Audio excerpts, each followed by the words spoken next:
Hello everyone, and welcome to BB 1002. This is a class about how to play Black Beacon, and we'll go over quick swaps and team building.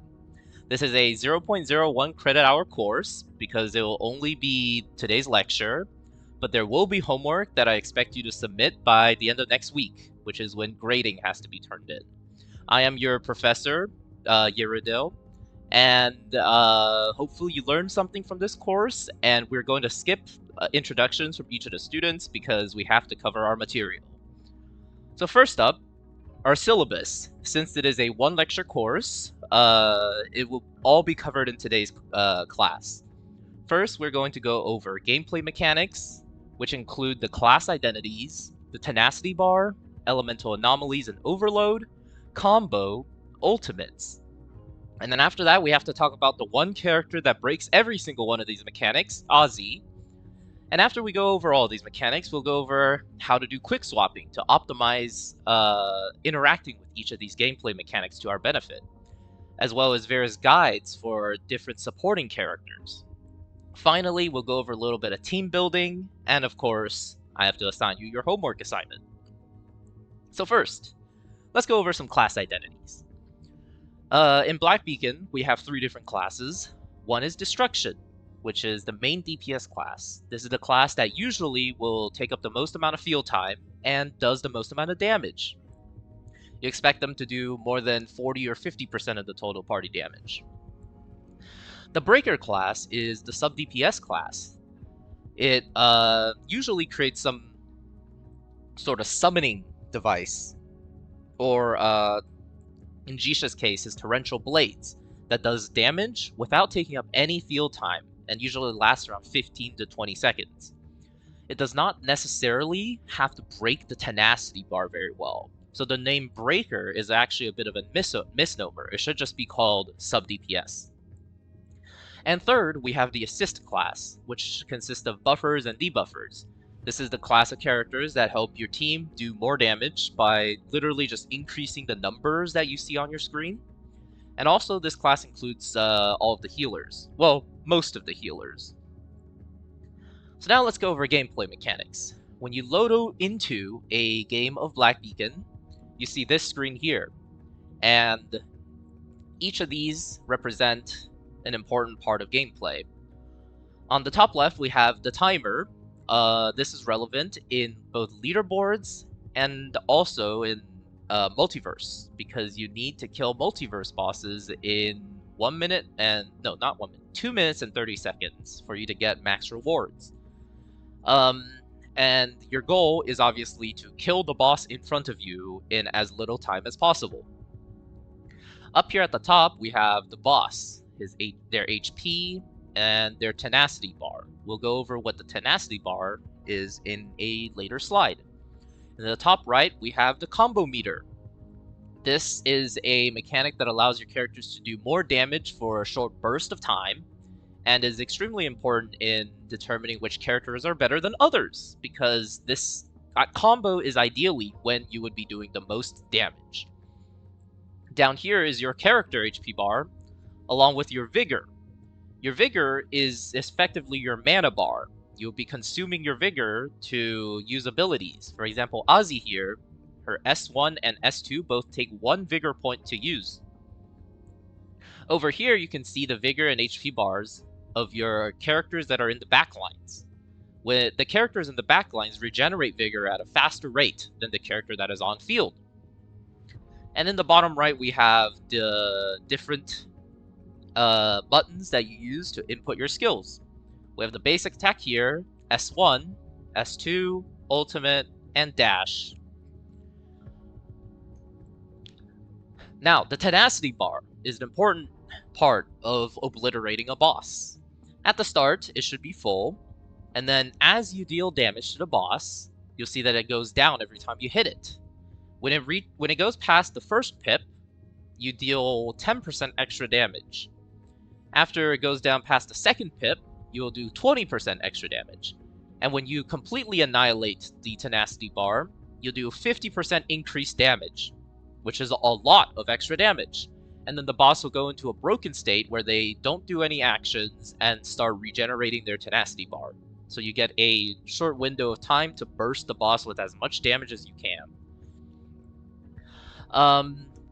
Additionally, whenever each of the pips gets passed, they take an additional, they begin taking their additional damage, but also they receive a little bit of a stagger animation. This here shows Pi getting staggered. You see him shake his head, and then he starts going back to doing his attacks. This little stun prevents them from going into one of their attacks, which some of the bosses have some very annoying attacks that for some say lock out the elemental anomaly bar. Some of them fly away like Bifang. Some of them just slide away from you and knock you around like General Jihong. And it's overall important for you to stagger the boss and try to get rid of the next part of the tenacity bar as soon as possible so that you keep the boss stun locked. And to reduce tenacity, all you have to do is hit it with attacks, proc some anomalies on them, and most importantly, overloads. Now let's go over that a little bit, shall we? Elemental anomalies and overloading. That is what shows up down here. Whenever your character attacks the boss, they apply elemental marks of their element. For example, if you have a water element character, they will apply the stasis mark. If you have a electric type element, they will apply the electrocute mark. When this mark fills up all the way, it procs an anomaly effect, which shows up over here.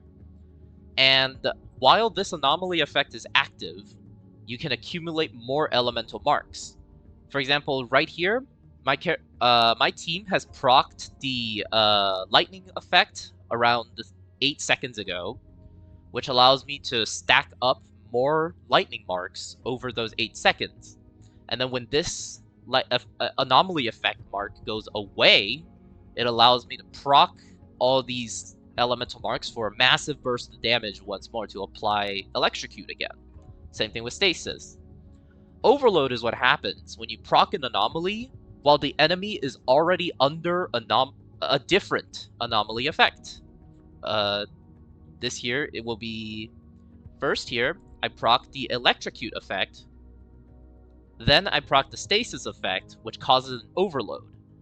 Most importantly, note the tenacity bar.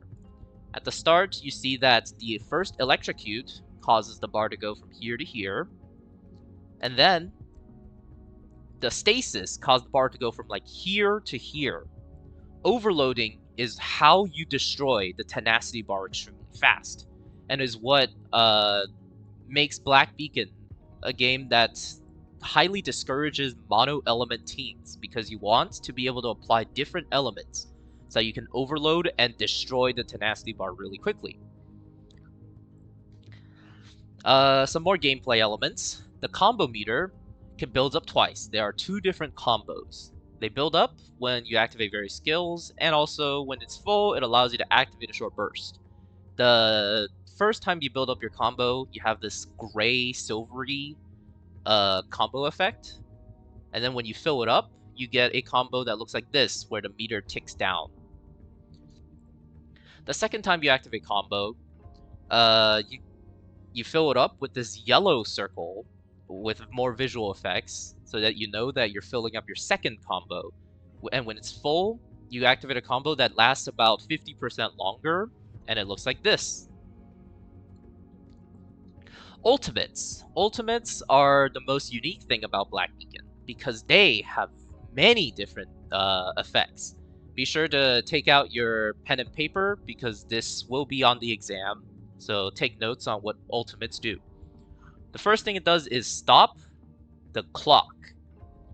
Obviously, this means that every single ultimate effectively does infinite DPS, because it does damage over 0 time. It allows the anomaly effect timers, however, to keep ticking. Here in this clip, I'll show you when I activate Ozzy's ult, notice the timer says 11 seconds, but the electrocute and the stasis effects continue to tick down. Notice that during the ultimate, the stasis effect actually went not Stasis, the Electrocute effect actually went away, allowing my Ozzy's ultimate to immediately proc the Electrocute effect once again to annihilate Tenacity. The third effect is it allows the summons and off-field effects of various other characters to continue dealing damage. Notice that during Ozzy's ult here, Ozzy's skill is still bombarding Pi, but also you can see here in the background, right here and right here, Jisha's water swords are also assaulting Pi, dealing massive damage, basically for free because the timer is not ticking down. The next feature is regenerating Vigor. Notice here at the start of my ult, my Florence has 1 Vigor. Now at the end of the ult, Vigor, Florence comes out with 3 Vigor. So during the time of Ozzy's ult, where all this animation is happening, the timer is not moving, but Florence regenerated Vigor. So effectively, all ultimates regenerate your Vigor as part of a side effect. The next effect is it inflicts a relatively large chunk of tenacity damage. You can see here that despite, it does proc the overload, it does do a lot of tenacity damage by itself, even if it doesn't proc the overload. It builds a large amount of combo. You can see here, I have this much combo left to go, but then when the Ozzy skill hits, boom, it instantly fills it up. And finally, the last effect is the only detrimental part of ultimates. It cancels nearly all ongoing effects that do not fall under this category. So some skills, like Florence's skill 2, would continue to cast even if you swap off of Florence. But these effects do not go through when you cast an ultimate. So one tip to optimize all of these effects is you do not want to chain multiple ultimates together with the ultimate skill chain feature, because dragging out each ult's animation allows you to tick more anomaly timer and also get more damage out of your summons and off-field effects. So the more time you spend doing ultimate animations, the better it is. Next, after we've covered all of these, let's move on to our next topic, Ozzy, which is this girl right here. Ozzy effectively breaks every single combat mechanic that we just mentioned by herself. Ozzy's skill 1 deals an unmatched amount of tenacity damage. No one else deals as much tenacity damage as Ozzy. Look here, Ozzy's skill just continuously ticked down Darius's HP bar. And then you can see it ticks, and then it procs Electrocute, and it ticks more. Ozzy's skill 1 nearly annihilated 1/3 of Darius's HP bar in one cast. Not HP bar, tenacity bar. The second feature of Ozzy is, of course, her ability to proc Electrocute by herself whenever you want it. If you want an Electrocute stack, just switch to Ozzy and press S1, and she's got it covered. The next feature of Ozzy is that she is able to ult at 8 seconds. Now, elemental marks and anomaly effects last 10 seconds. So being able to ult at 8 basically allows you to immediately time out all of your anomalies so you can proc them again without waiting for 10 seconds. Right here, you can see Ozzy ulting at 7 seconds. And then right after that 7 seconds, immediately proc Electrocute again. If that ult did not happen, this Electrocute would happen at around 12 or 13 seconds instead of 10. Furthermore, it allows you to regen your Vigor, because around 8 to 10 seconds in, all the characters would probably have exhausted all of their Vigor.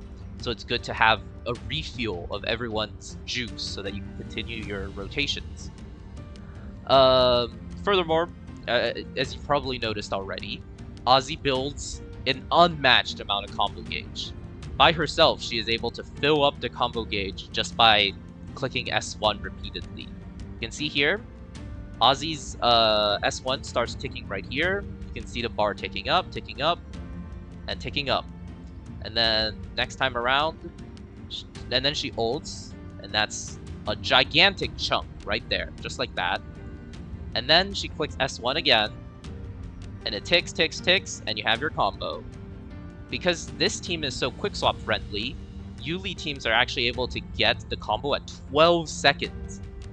Think back to the last time you got a combo in like maybe 20 seconds if you're running Ozzy or something. Or maybe 30 or 40 seconds if you're not running Ozzy. Ozzy, with good elemental manipulation, can both break the boss in under 15 seconds and get you your combo in under 15 seconds. And all of that takes 0 field time to do. Look how long Ozzy stays on the field throughout this entire rotation. You did not even see Ozzy swap in there. Ozzy comes in, presses her ult, presses S1, gone. Not even a second of field time. And all of that is done without her existing on the field at all. Her debuffs are also insane. It increases it by around 80%. And also, most importantly, she is the assist that deals the most damage. She out DPSs most breakers if she is played well, and she deals around half the damage of P1 S1 Jisha. A very good DPS as well. So that's Ozzy, and she basically defines how this game works. And everything is trivialized once you build and use your Ozzy to her fullest abilities. Alright, now that we've covered all of that, we move on to Quickswapping. Quickswapping is using one character's abilities, then swapping to a different character, while the first character's abilities continue to be cast. This effectively allows 2 or more characters to use their skills at the same time, drastically increasing the rate at which you go through your rotations. So, an example of this will be this. Ozzy's rotation consists of 2 S2. It says S2 here, it should be S1. 2 casts of Ozzy's S1, which allows her to use her ult. Jisha's rotation consists of 2 casts of S2, which allows him to proc his stasis. And then Yuli's rotation as the destruction is S2 dash cancel into S1, and followed by her enhanced basic attack. So if we do all that in order, like maybe perhaps you have done if you are a more casual player of Black Beacon, it would look something like this. Ozzy, using her S1, and then chilling around using her S1 again. Alright, she's done her rotation. On to the next character. Jisha has to press S2, and then S2. Alright, next character. Yuli goes EVA. Boom. After that EVA, Ozzy clicks ultimate. That entire rotation took 18 seconds to perform. Now, let's see what happens if we introduce a little bit of quick swapping.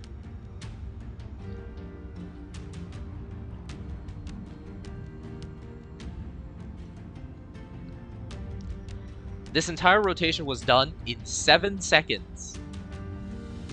Performing good quick swapping more than halves the amount of time it takes for you to go through a rotation for hyper quick swap kind of teams like this one. Now you can easily see how quick swapping can massively reduce your clear time and maybe get you that 3rd star in MV. But let's not rush, because there's more to talk about. How do we keep track of how to quick swap? Because you're basically doing 3 people's rotations at the same time. Well, there's a way to simplify it. Because every character wants to do a certain set of skills, but those skills do not necessarily have to be played in one go. They can be split up. For example, the thing I did was Ozzy S1 into Jisha S2, followed by Yuli S2-S1. And after that, we swap into Jisha for another S2, then Ozzy, and then finally we end it with Yuli EBA and then Ozzy ult. If we look here, Ozzy clicked S1 twice in a row, right? And same with Jisha with his S2. So we can simplify that down to Ozzy, Jisha, Yuli 1, Jisha, Ozzy, and then Yuli 2. if we simplify that a little, if we simplify it this way, it becomes clear that each of the characters individually have their own rotations.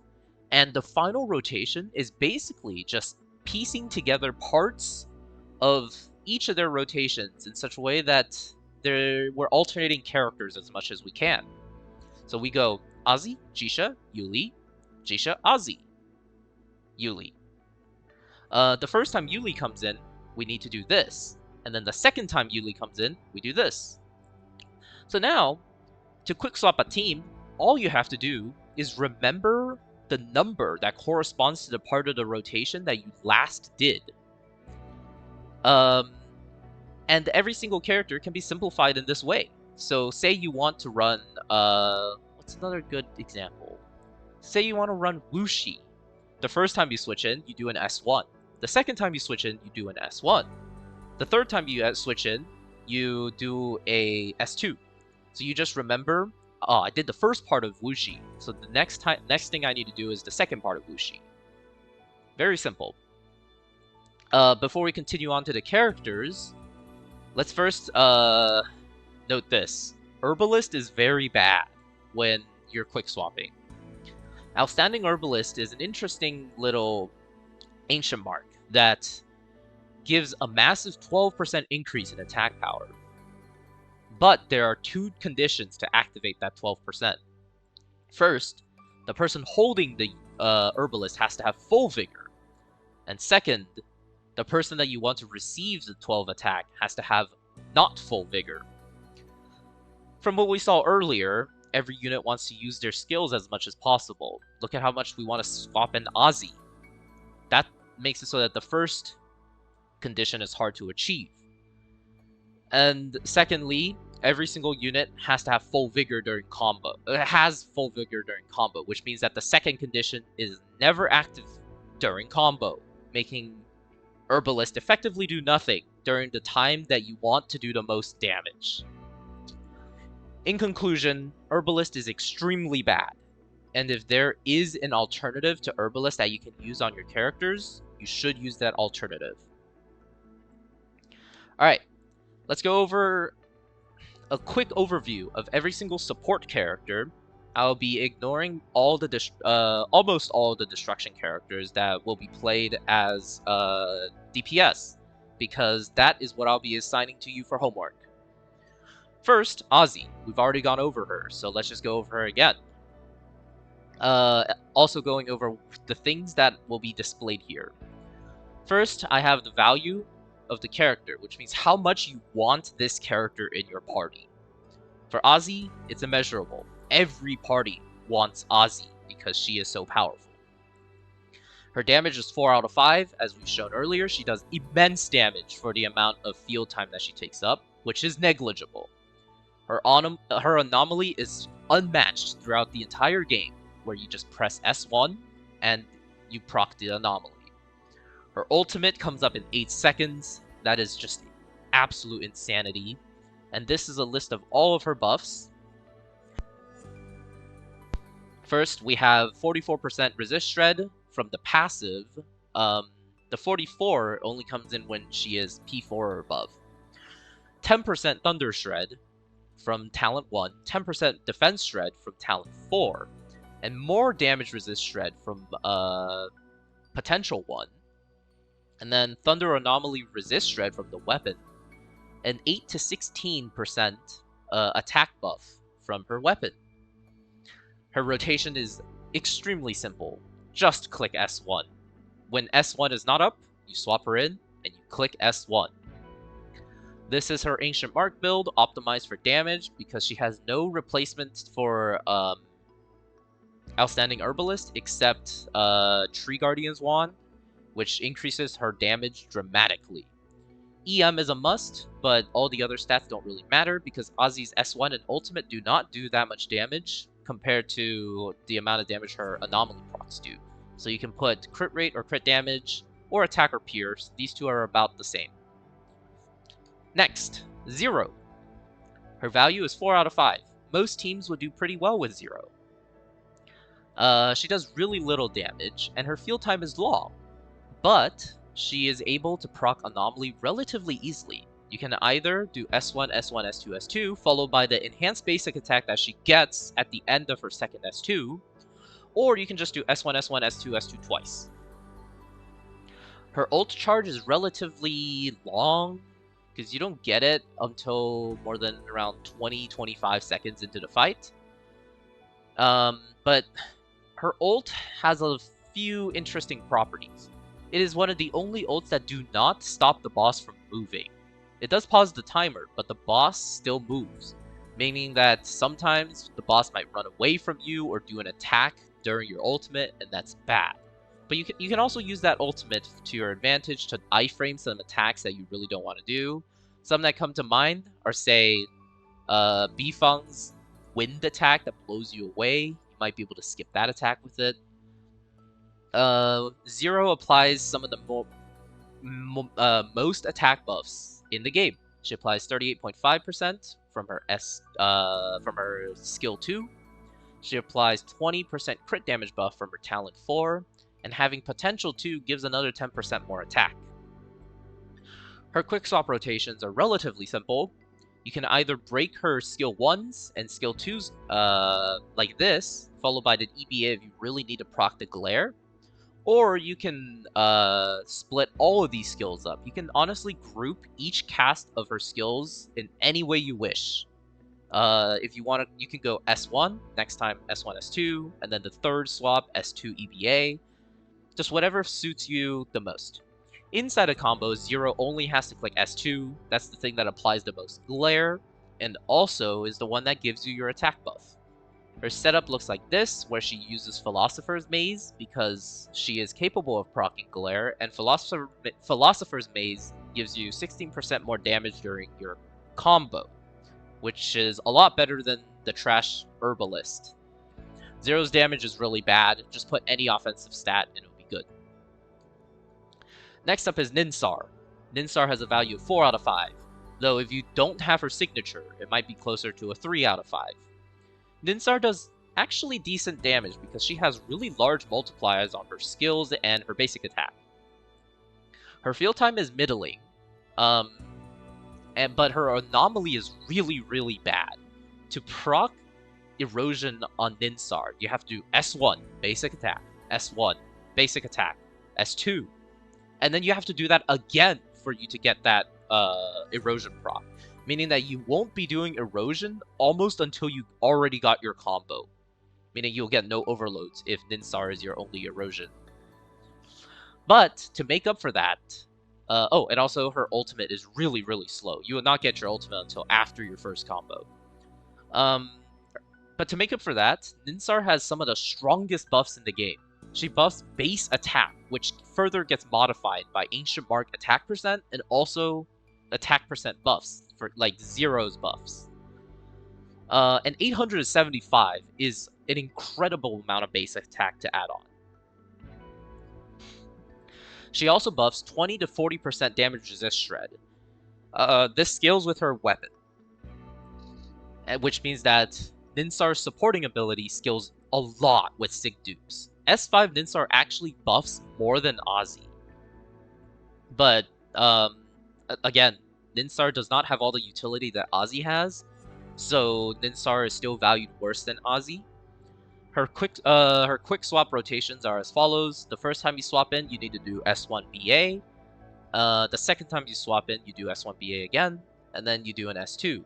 In combo, her bar generation is increased, so you only have to do one S1 BA before you can do your S2. Ideally, she wants Hushforged Gleam, which is the thing that gives you a buff when you get a shield. Hushforged Gleam has effectively 100% uptime and is way better than anything else you can put in the slot. She wants Star and Branch for obvious reasons. You want to build your Ninsar up to 25k HP for her base attack buff, but then after that, you can just build any damage stat and she will work out relatively fine. Next, Asti. She is valued at 3 out of 5. She does pretty much close to 0 damage, but her field time is very short. All you have to do is go in, click S1, then click S2, and then you swap out.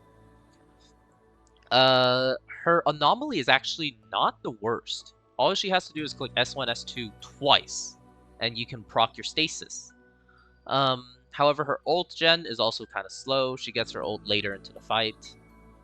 Her buffs consist of upwards of 90% crit damage based on how many sig dupes she has, and she also buffs water damage by 15% when she is potential 3 or above.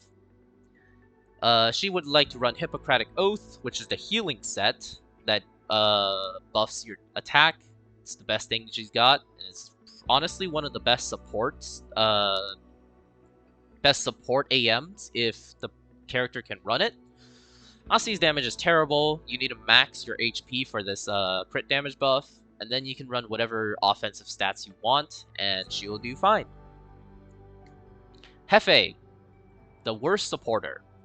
Her damage is really bad. She is one of the only characters in the game that has straight up two-digit multipliers for her attacks. That is like noodle damage. However, she makes up for it by having near Aussie level convenience with her Quickswapping. Her field time is negligible. You click S2 and swap out, and she just finishes it. You click S1, swap out, and she finishes it. Her anomaly buildup is incredible. One cast of S2 followed by one cast of S1, or the other way around, will proc fire, just like that. However, her ult charge is a little bit slow, but you do get it right after your combo, usually. Her buffs consist of 15% attack from Talent 1, 20 to 40% pierce from their weapon, and 60 EM from potential 6. Now, 60 EM is a tiny amount, but it does boost anomaly-based DPS a little bit, so it's not too bad. Once again, her Quickswapping is you first go in, click S2, and then you click S1, and that procs your anomaly. In combo, you can do either S2 or S1 based on what you need. If you want to proc anomaly, if you want to reset her fire field, if you need to reset her pierce buff, just do this. She would like to run Hippocratic Oath. Now, her healing comes when you proc the fire anomaly, which happens once every 10 seconds. Hippocratic Oath lasts 5 seconds, so it's only active less than 50% of the time. However, there is nothing better to put in this slot, because you don't need to buff Hefe's personal damage. She does no damage. So might as well get as much party damage out of it as you can. Most of her damage comes from overloading with other characters, so you want to max your EM, which also maxes her Pierce, and then build whatever offensive stats you want. Next is Enki, valued at 4 out of 5. Enki does incredible damage. His field time is short, but he has very slow anomaly buildup because you need to click S1, S2, S1, S2, and then you need to wait a little bit. You need to wait for that orb to spin around a few times. His ult is actually relatively fast. You can get it basically right after your combo, so it's pretty good ult. He actually reduces damage resist by 10% with his P2, and his rotation consists of clicking S1 to put down a ball, and then clicking S2 to smack it towards the boss. If you're a little bit of distance away from the boss, you are actually able to click the S2 again to smack it into the boss again and immediately proc his passive, but it usually takes 2 swaps and 2 balls for you to fully get it. In combo, you just click S1 and then S2, and he immediately puts down a larger spinning orby chain. He prefers to run Sage or Endless. Endless is for more quick swapping, but you can safely run Sage because it buffs off-field damage. Terracotta for his chase damage. Shining Star and Golden Branch. He is a strong off-field DPS, and you ideally just want to build your damage stats on him. Next is Ming. Ming is valued at 2 out of 5, similar to Hefe, because she is very niche and does not buff enough. She does no damage, just like Hefe, but she has some of the fastest and most convenient quick swaps in the entire game. Where you just go click S1, S1, and then click S2, and you're done. Her anomaly buildup is really slow. You have to wait a little bit for her fire to start ticking. And her ult is very slow, but that is because she has one of the most powerful ults in the game. Ming's ult generates around 50 to 60% of the combo bar by herself. This, when combined with Ozzy's S1 combo gauge generation, allows you to end your combo 2 Ming ult and basically go right back into combo 1. This is obviously extremely powerful with combo-based destruction characters, but the thing that you sacrifice for this effect is very bad, because like she offers no buffs and utility outside of this. She does offer, 15% damage resist shred, but it's not enough to justify her terrible damage. She can run these pieces, and I would prefer to max out EM, but honestly, any combination of these stats just work because she just does no damage. Next is Viola, valued at 3 out of 5. Notably, this is lower than Enki's value because Viola shares an element with Ozzy, which means that she is unable to overload with Ozzy. Truly a tragedy because Viola is objectively a better character than Enki when considered just by herself, but because she shares an element with Ozzy, she just becomes so much worse. Her damage is incredible, rated 4 out of 5 out of all these support characters. Her field time is short. You just swap in, click S1, swap in, click S1, maybe tap in S2 sometimes, and then she's out. And it's even faster in combo because you just swap in and click S2 and she's out. Her anomaly buildup is a little bit on the lower end. You have to S1, S1, S2, and then you wait a little bit. And her ult is definitely slow. I think I usually see my ult at the end of combo 2. But she is a very strong DPS, runs these pieces, and you should build attack stats on her.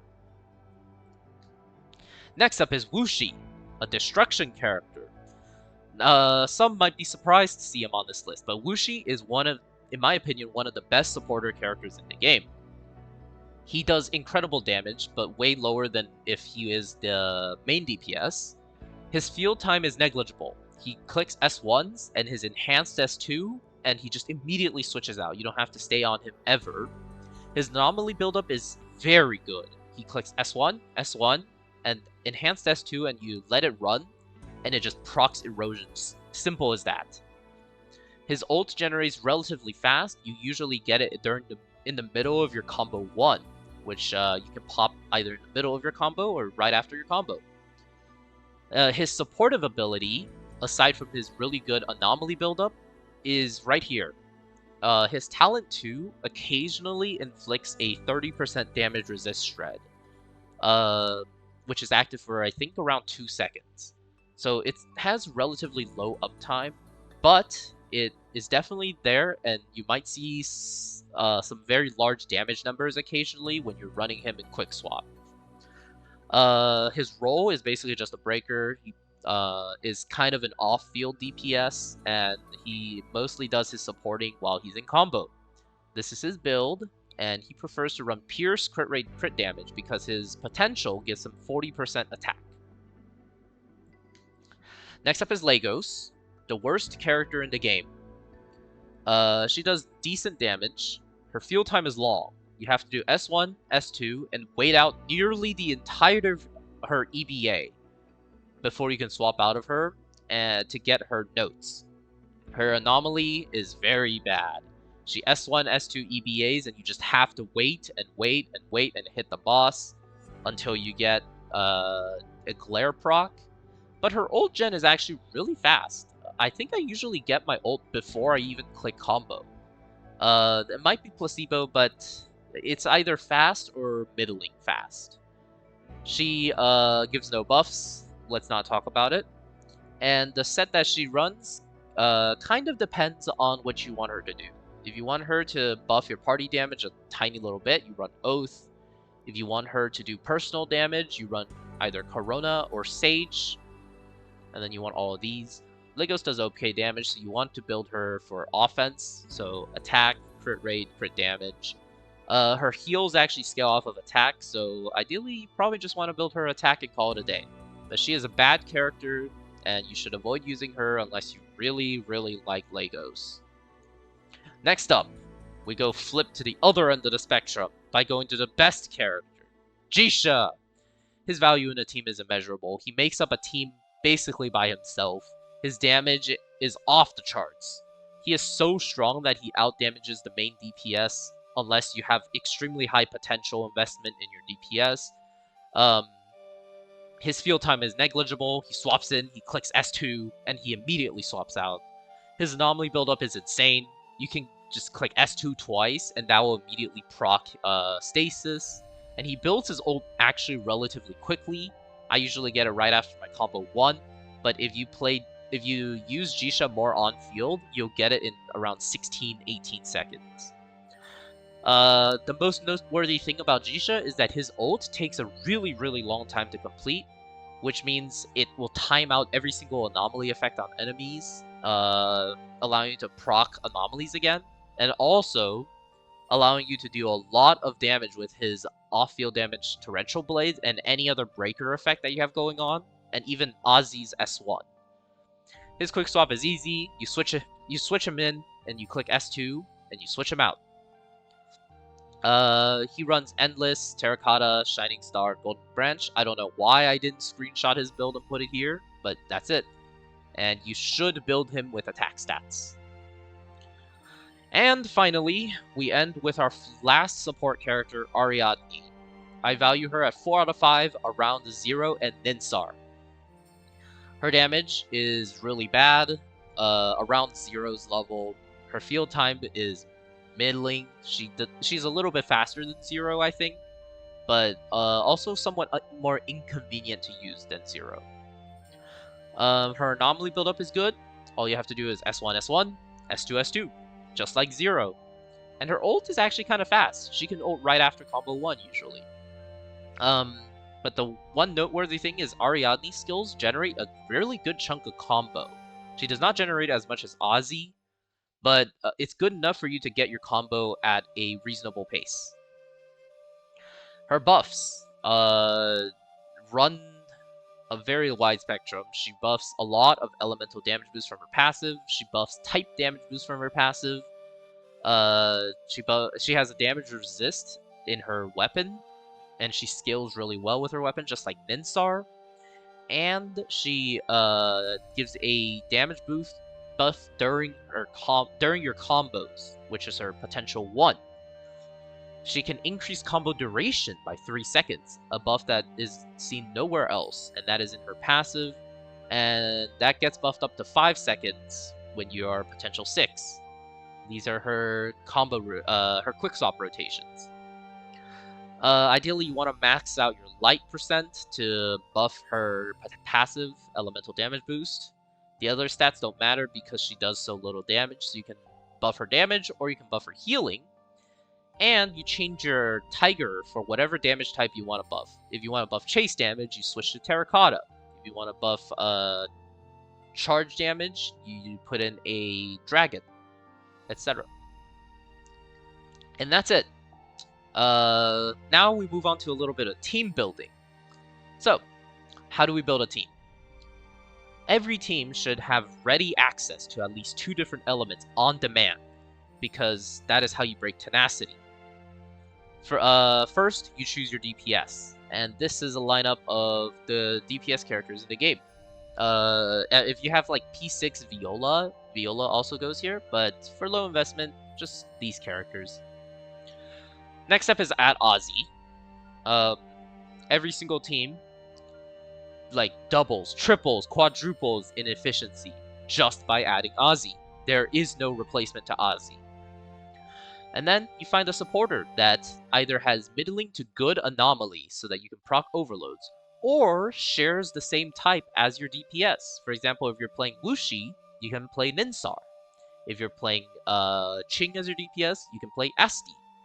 Because the main DPS then helps the struggling supporters to build up the same anomalies faster, allowing you to still overload even if your supporter has bad anomaly buildup. If you don't have Ozzy, then just cope. Run what you can.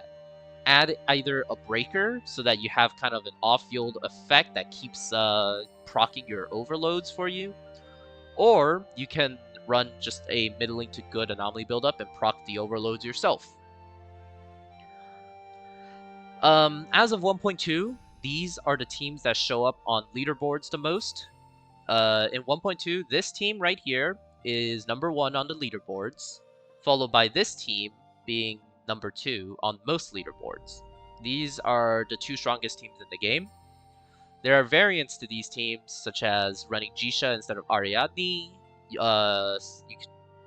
and switching out various characters. Instead of running Faye, you can run any other DPS like Wuxi as your main DPS. You can run Ching as your main DPS. You can run Florence as your main DPS. Wuxi can be played as a support. For example, here, Yuli, Wuxi, and Ozzy form a pretty tight core that manipulates overloads really easily. Same with Hefe. Hefe has one of the easiest overload manipulations, so you can proc overload whenever you want, which is how Yuli does most of her damage.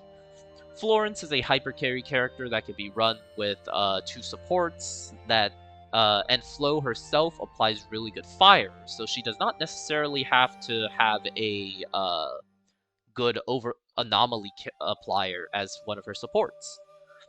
But of course, just note that every single team except this one has Ozzy, because Ozzy is the best character in the game.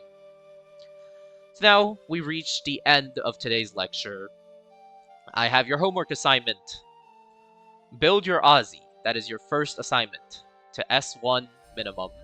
No excuses. Once you build this Ozzy, you will never struggle with content ever again. Your next assignment is to try to find a quick swap rotation for your favorite DPS. Since I already did Wuxi and Jisha's quick swap rotations, find another character that you have. Maybe Ching, maybe Yuli. Actually, I gave Yuli as well. So Yuli is also off the table. Maybe Phenomena. And draw out their quick swap rotation. And then, now, play your new quick swap team that include Ozzy, and also the quick swap rotation of your main DPS too, and try optimizing Ozzy's broken abilities. Try hitting that ultimate at 8 or 10 seconds, and getting that combo before 20 seconds, and just feel how different the game is just from adding Ozzy to your team. And, of course, finally, your last assignment is to complete MV this season. Put Ozzy on the more difficult side, and blow through it with the best character in the game. And then on the easier side, just put together some combination of Zero and Ninsar and Jisha, or whoever you have, and crunch out a win. And that is the end of this lecture. If you have any questions, my office hours will be in the comments. Do not try to find me. Do not send me emails, and I will get back to you if you leave a comment. Remember to submit your homework assignment into the comments section.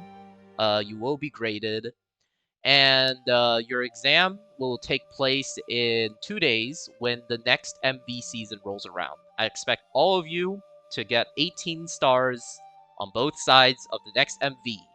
Thank you for watching, and enjoy playing Black Beacon. Bye bye!